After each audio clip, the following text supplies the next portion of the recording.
तर नमस्कार शेतकरी बंधूंनो, हा जो एक प्रोडक्ट आहे पोल्ट्री गोल्ड, हा झायडेक्स इंडस्ट्रीज प्रायव्हेट लिमिटेड यांनी आणलेला आहे।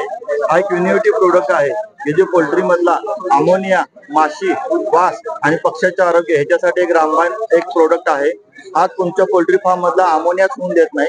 अमोनिया नाही झाला तर तुमच्या पक्ष्यांना येणारे सेकंडरी डिसीज जसे की पोटात पाणी होणे असेल, सर्दी असेल, CRD यासारखे बऱ्याच रोगांना कमी करण्यास मदत करतो। तसेच तुमची जी विष्ठा पडते पक्ष्यांची त्याला पूर्णपणे कोरडी ठेवण्यासाठी व सुकवण्यासाठी मदत करतो। जर विष्ठा कोरडी राहिली तर तुमची माशी येणार नाही, पक्ष्यांचं आरोग्य चांगलं राहील। सगळ्यात महत्वाचं म्हणजे कसं वापरायचं, ते पक्षी आल्यानंतर पहिल्या किलो 5,000 पक्षाला 10 किलो वापरायचं आहे। ब्रुडिंग मध्ये 2 किलो जे आपण ब्रुडिंगला तूप टाकतो त्याच्यामध्ये मिक्स करून टाकायचं।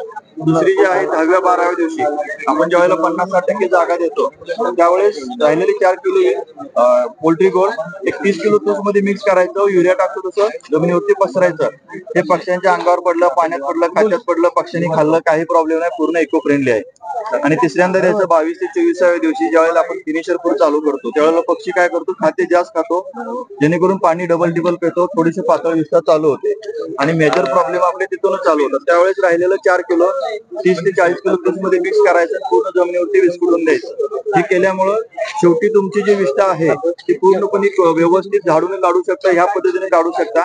आणि सगळ्यात महत्वाची गोष्ट म्हणजे आपण जे रेकिंग करतो, रेकिंग करताना काय होतं ते पूर्णपणे घट्ट झालेलं असतं।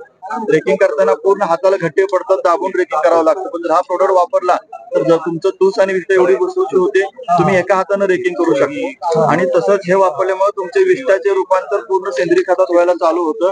तुमचे पक्षी गेल्यानंतर हे जर तुम्ही ढीग झाकून ठेवलाय, ढिगावर जर पाणी शिंपडलं आणि 15 दिवस जर झाकून ठेवलं तर तुमचं पूर्ण ऑलरेडी याचा वास गेलेला असतो, काहीच वास राहत नाही। ते तुम्ही शेतामध्ये लगेच यूज करू शकता।